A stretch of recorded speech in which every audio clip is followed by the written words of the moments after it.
from nothing to something like it's nothing. Yeah, you know I done it, that is no discussion, bitch, I'm ballin'. Hey, what's up guys, Henry the Blazer here, and before we get into this video, as you guys can already tell, we're going to be doing a player review on this beautiful looking Ruby MONTA ELLIS. I just want to shout out Tyler again for letting me use his content so that I can bring this to you guys. As well, I want to thank you guys for 1,600 subscribers, as you can see right here. You guys deserve a round of applause, so let's give that to you. Yeah, but anyways guys, we're gonna go ahead and get right into this video. So as you can see, today we are working with the Ruby 89 overall MONTA ELLIS from the Warriors, the man who left the Warriors because he said he was better than Steph Curry. That didn't work out too well for him, obviously. But today we're not only going to be reviewing this Ruby MONTA ELLIS, I'm going to let you guys know if this card is worth it, if you're better off picking up the Sapphire card, or if there's better alternatives to this card. So we're going to go ahead and get right into this video. So Ruby MONTA ELLIS, as you can see, is an 89 overall, 400 salary cap for this round 3 of Supermax. He's a 6'3 shooting guard, which I would recommend you guys obviously play him at point guard due to his height. A 91 offensive overall and an 86 defensive overall, so that's already looking pretty nice. But for those of you that do know MONTA ELLIS, you know he's more of an offensive player. So when you have him on your team, you know you're going to be playing a lot of offense through him. He's not exactly the playmaker type. You guys see that he's got a 94 standing layup, 94 driving layup. He doesn't really have any post game, an average draw foul of an 80, 94 shot close, a really nice mid-range shooting off the dribble and contested of 89, 89, and 87. Shooting threes, an 83 overall should be nice enough, especially like I've said before, people in 2K are splashing and greenlighting threes with like a 73 pointer, so you should have no problem shooting with him. His release is butter. You guys are going to be seeing that later. When he gets to the line, he's got the 83 free throw, and for you speed boosting addicts, he does have that 86 ball control, which will allow you to do that. As far as passing goes, he's fairly average, nothing out of the ordinary. Same with the rebounds, and when it comes to defense, he's got decent lateral quickness, but that's about all that he has going for him as far as amazing defense. Everything else is fairly average, some above average, some below average, but nothing spectacular when it comes to defense. And same thing with going to the basket and trying to dunk. Only a 62 driving dunk, but a 26 contact dunk means he's not dunking unless it's a wide open lane on a fast break, and even that is iffy. Now the one thing about this card that makes him a killer on offense, you can see that sneak peek at the bottom there, is a speed with ball and acceleration all at 96. This card is stupid fast. He's really fun. You guys will enjoy playing with this card a lot on offense. For those of you that do like the flashy dunks, this is not the card for you. He is amazingly offensive at shooting off the dribble. That speed becomes such a good factor for this card. I was never really a big fan of this card, of a MONTA ELLIS card in general, until I've actually tried the card out. I didn't try him out last year, didn't try him out the year before, was never too big on him, and now I realize it's a big mistake. This guy is a beast on offense. You can see that he's got the 98 stamina, decent reaction time, but an amazing offensive consistency of a 98. Now that you guys have seen the attributes, you can tell that he's obviously, like I said earlier, more of an offensive player, and this isn't exactly someone you want to run at shooting guard because we saw his height being 6'3". Now we're going to compare his proficiencies here, and you can see that he's clearly the best for the balanced proficiency. Everywhere else is fairly average, something's below average, but the only thing he lacks the most is the defense at a 49. You can really run him at any other one with him being average, other than grit and grind at a 71. I wouldn't recommend. I would recommend you guys go with either balanced or pace and space. 7 seconds is nice, but I actually don't really know many coaches with 7 seconds, so I can't tell you guys to run something that I've never tried. But we're going to go ahead and take a look at his badges now. And boom, you see he comes with difficult shots, beautiful gold badge, tireless scorer gold, acrobat gold, relentless finisher gold, pick and roll maestro gold, and gold one-man fast break. Now just by looking at these badges, you can see that he comes with really good badges that help him on the offensive end.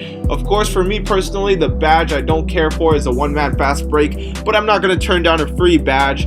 A gold one-man fast break must be nice, especially because speed is actually a factor in this game, and with him having that 96 speed, having that extra boost is really nice. Pick and roll maestro has always been a cheesy badge. You shoot off a screen every time and it's almost guaranteed to be muddy, especially if it's Hall of Fame. Relentless finisher, acrobat, tireless scorer, difficult shots are just amazing offensive badges to have.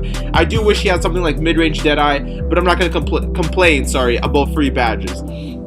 Now that you guys have seen this Ruby MONTA ELLIS, we're going to go ahead and hop into Freestyle, and then we're going to hop into the Auction House, and we're going to compare him to the Sapphire version. So let's go ahead and do that. Alright, so change of plans. We decided that we're going to compare him to the Sapphire Monta Ellis. So as you can see, we've got the Mavericks Monta Ellis on the left. He seems to be what, an 85 overall is what he is, in comparison to this Monta Ellis on the right, who is an 89 overall. So you can see there's a big change, especially in the defensive overall of this card, and we're going to see, and then we're going to talk about why I think one is better on the other depending on the situation. Now, driving layup, 94, little bits of boost, that's nothing I really care for. As we continue going down, you see the contested mid goes up 11. Then you start thinking about little things. The Ruby Monta, as you can see, is actually boosted quite a bit from the comparison of Sapphire to Ruby, especially when we get to the defense here. The lateral quickness change is what changes that defensive rating so much, with a 63 compared to an 82. But everything else seems to be basically the same. Defensive consistency is not really something I care about, because as long as you're on-balling yourself, the consistency is not something that really matters too much. On-ball defensive IQ is clearly not the greatest, so you can see that this Monta is not really a good defender when it comes to the Sapphire one. This one is clearly just meant for offense. The speed change is honestly nothing too big where it's a big deal. I know it's +6, but it's not something that's going to be big enough where you notice when you blow by other guards and big men and other players in the game. So that's one thing I don't really care for. Now, obviously, when you look at the overall big picture, this Monta Ellis is far better, not only in that, but at the same time with the system proficiencies as well, and also the badges. The badges, big difference. He comes with 3 of the badges, but they're bronze. To upgrade that is going to be super expensive. But the reason I think we should stick with the Ruby Monta Ellis over the Sapphire Monta Ellis, we will discuss that as soon as we finish looking at freestyle and looking at the different animations and seeing what other cards I would recommend to you guys. So we're gonna go ahead and hop into freestyle right now and talk about it. Alright, so here we are. We've got the Ruby Monta Ellis. We're gonna go ahead and turn on his hot zones, and that's one thing I did not like about this card, is that he's got the one hot zone under the basket, which is always a super useful zone for people that drive a lot, but I just do not like how much he's got it around the mid-range, one in the perimeter, and the only one he has a hot zone here is the 3 up here, which is one I tend to not really shoot much because it seems like it's the furthest from the basket. I don't know about you guys, that might be your preference, but I'm not a fan of the hot zones. One thing I am a fan of though when it comes to this card is his release. Look at that butter jumper. His jumper is really, really nice. Something that's not too fast, not too slow. You can see that he gets high enough. There's the perfect hitch there. It has a really nice time. I want to call it the green time. The window for a green release is really nice when it comes to this card. As you can see, it's not very hard to green, and this is shooting in a cold zone. So that's one thing about this card, is that you don't really notice the cold zones too much. They do eventually get to you, but you can see that he is absolutely money. Even at the 3-pointer, it's nothing very hard for this card to shoot.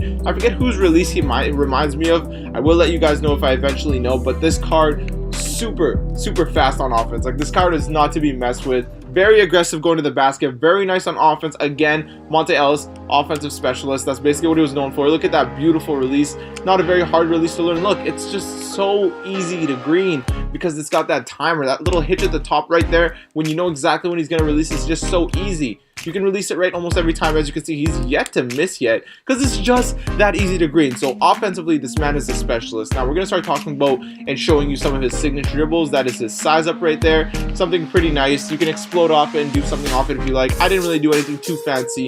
You guys mix your dribbles however you like. As far as the step back goes, that's a step back. Hesitation other way. Easy, and I believe he has the, yeah, there it is. There's that beautiful dribble combination. That is one of my favorite ones, and he's got it. So would I recommend that you guys go pick up this collection? As much as I love this Monta Ellis, I'm gonna have to tell you guys no compared to all the other Ruby cards that are out. Completing this Monta Ellis is seriously one of the most expensive collections, seeing as that you to collect Kevin Durant, Steph Curry. That already together is like 30-something thousand. Klay Thompson, Draymond Green, and then you continue with the rest of the Warriors lineup. I just don't think you need to spend something like 50K on a Ruby card, which is eventually going to lose value down the line. For most of you that don't know, we're getting a Ruby Kobe Bryant that comes out tomorrow, or I guess it would be coming out today at the time I release this video, but I just don't think it's something that's going to end up being worth it. You're better off picking up a Sapphire Monta Ellis, especially if you're picking up a card more for its offense than its defense. All you would really have to do is surround that Sapphire Monta Ellis with a bunch of defense, and you should be playing fine. One thing I do like about this card is that he shoots well off the dribble. He shoots really well off the dribble. If I can show you right here, boom. It's not a very hard release to green. He shoots really nice. He has really good shooting off the dribble animations. That's one thing I like about him, is that his release is slow enough where it's not very hard to time shooting off the dribble. As you can see, that one was terrible and it still went in, which is really nice. But he's got a really nice jumper. So for those of you that are big fans of Monta Ellis, I mean, maybe you can pick up the Ruby one if you guys think it's worth 50k. I just don't think it's worth 50k to spend on a collection right now. Wait till later when other cards go up, or sorry, when other cards are out that bring down the Steph Curry and Kevin Durant in value. Because Kevin Durant himself, I don't even think that card is worth 18k for a Sapphire card. So that's why I would recommend you guys wait. Go pick up a Sapphire Monta Ellis. There's not many other offensive cards I know like him that are shooting guards. You're better off picking up offensive point guards.